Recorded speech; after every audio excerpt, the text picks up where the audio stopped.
जीवन और संघर्ष दोनों एक ही सिक्के से जुड़े दो पहलू हैं। जिसने इस सत्य को स्वीकार कर लिया वो जिंदगी की हर चुनौती को एक सुनहरे अवसर की तरह देखता है और हर कदम पर सफलता के नए आयाम बनाता है।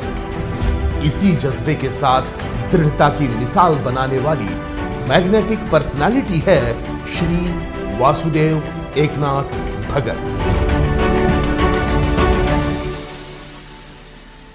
वासुदेव जी का जन्म 6 अप्रैल 1965 में नासिक के सिन्नर गांव में हुआ।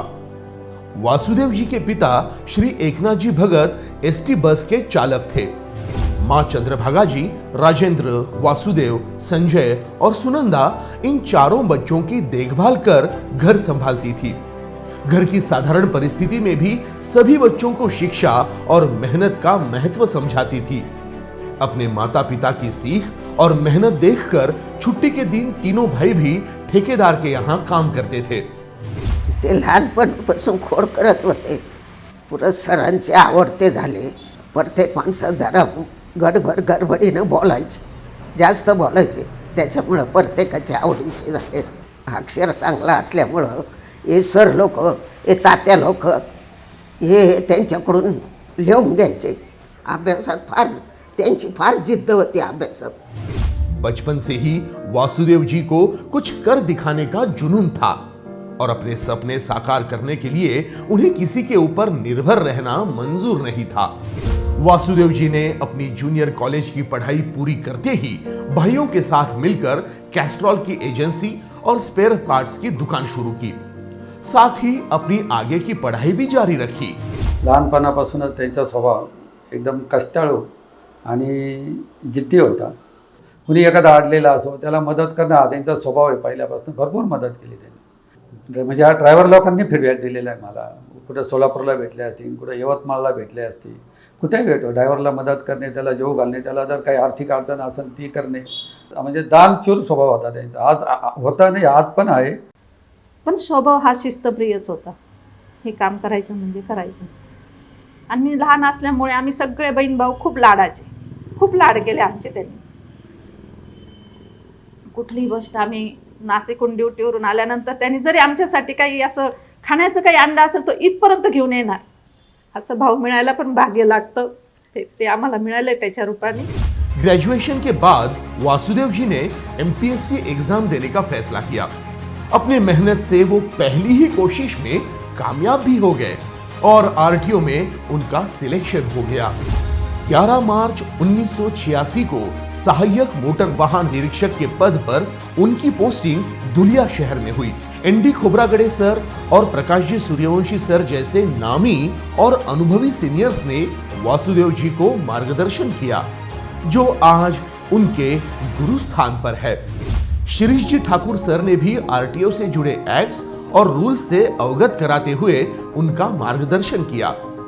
नए लोग, नया काम, नए अनुभव से वासुदेव जी की जिंदगी और भी समृद्ध हो रही थी। अपनी मंजिल की तरफ आगे बढ़ रहे वासुदेव जी सामाजिक कार्य में भी आगे बढ़ रहे थे। बच्चों को अच्छी शिक्षा प्राप्त हो, इसीलिए उन्होंने वंजारी समाज शैक्षणिक संस्था में काम किया।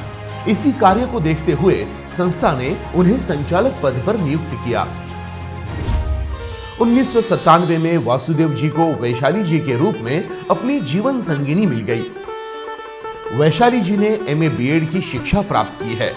1998 में वैशाली जी और वासुदेव जी के जीवन में भाग्यश्री के रूप में नन्ही परी आई।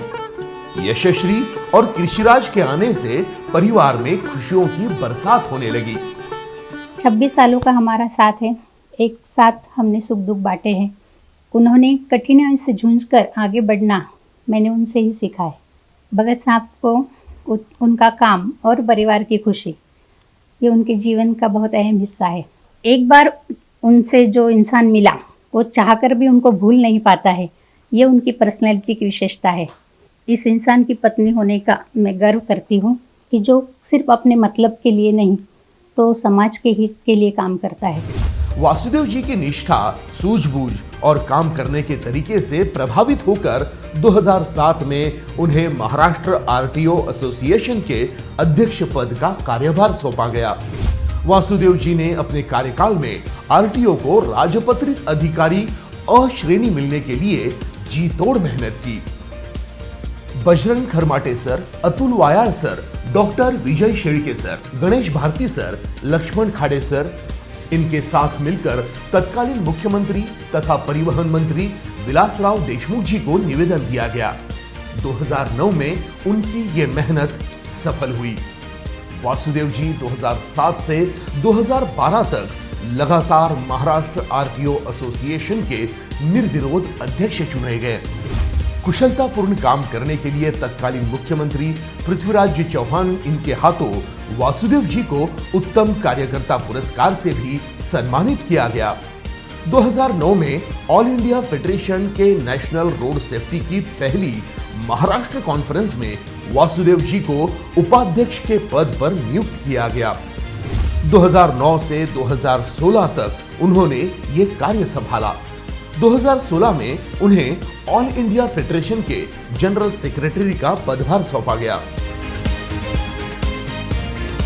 ऑल इंडिया फेडरेशन में अध्यक्ष श्री अशफाक अहमद और खजांची श्री संपत कुमार के साथ उन्होंने कश्मीर से कन्याकुमारी तक और पंजाब से नागालैंड तक सभी राज्यों के अधिकारियों समेत मोटर वाहन विभाग के लिए एकत्रित काम किया। 2004-05 मध्ये रात्री 2ला मुंबईत निघालो। शहापूरच्या पुढे आल्यानंतर आमच्या गाडीला काही लोकांनी म्हणजे एक टायर फेकून त्याला असॉल्ट केला आणि आमचं तिथं मारामारी चालू झाली। ते पण आमच्याकडनं काही मिळतात का ते घ्यायचं वगैरे असे ते प्रयत्नात होते। पण आम्ही पण नंतर गाड्याला हात दाखवून थांबवण्याचा प्रयत्न केला। त्यामुळे गाडी मोठी थांबत नव्हती, त्यातली एक गाडी थांबलेली होती। भगत साहेब त्याच्यावर त्या गाडीवर चढले पण आणि मला आवाज दिला की चल जाऊ दे, तो सोडून दे। तर तो गाडीवाला पुढे निघाला आणि मी काही त्या गाडीवर जाऊ शकलो नाही।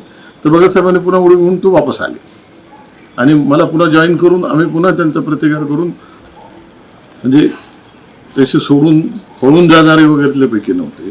2020 में आई कोरोना त्रासदी के समय वासुदेव जी ने अपनी जिम्मेदारी को बड़ी ही शिद्दत से निभाया। स्थलांतरित कामगारों को उनके घर पहुंचाने के लिए मदद की। कोरोना की दूसरी लहर में वासुदेव जी नोडल ऑफिसर के पद पर नियुक्त किए गए थे। ट्रेन से आए हुए ऑक्सीजन सिलेंडर को अपनी देखरेख में अस्पताल तक पहुंचाने की जिम्मेदारी उन पर थी। वासुदेव जी खुद कोरोना से जूझ रहे थे, फिर भी अपने कर्तव्य को प्राथमिकता देते हुए उन्होंने सुरक्षा के सभी नियमों का पालन किया और अपना कर्तव्य निभाया। अपने काम के अलावा उन्होंने अपने सहकर्मी और जूनियर्स का हमेशा हौसला बढ़ाया और कदम कदम पर उनका मार्गदर्शन भी किया। काम करते हुए उन्हें अपनी सामाजिक जिम्मेदारी का भी गहरा एहसास था। आम जनता को ट्रैफिक नियमों से अवगत कराने के लिए उन्होंने नए नए तरीकों से जनजागृति की। रास्ता सुरक्षा सप्ताह में भी अपनी अनोखी सोच से वासुदेव जी लोगों तक ट्रैफिक नियमों और रास्ता सुरक्षा को पहुंचाते रहे। अपने काम की तरह वासुदेव जी ने अपने परिवार को भी प्यार और मार्गदर्शन से संजोए रखा है। कड़ी मेहनत और आत्मविश्वास का महत्व बच्चों को समझाया है। अपने माता पिता से मिले इस सीख से उनके तीनों बच्चे आज उच्च पदविका की शिक्षा प्राप्त कर रहे हैं। उन्होंने हमेशा से ही हमारे सिर्फ एजुकेशन पे ही नहीं बट एक्स्ट्रा करिकुलर एक्टिविटीज़ पे भी इक्वली फोकस किया। जैसे मेरा मलखम्ब या जिम्नास्टिक्स हो, मेरी बहन के लिए कथक और उसका ड्राइंग हो, और मेरे भाई के लिए स्विमिंग, जैसे आप सब जानते ही होंगे।